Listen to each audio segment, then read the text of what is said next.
From the book of Proverbs, chapter 31, verse 25. Strength and honor are her clothing, and she shall rejoice in time to come. Amen.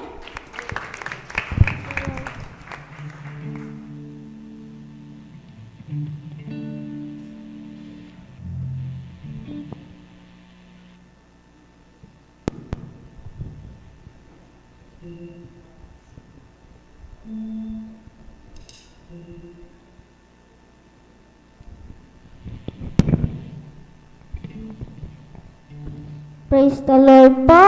From the book of Ephesians, chapter 6, verse 2. Honor thy father and mother, which is the first commandment with promise. Amen.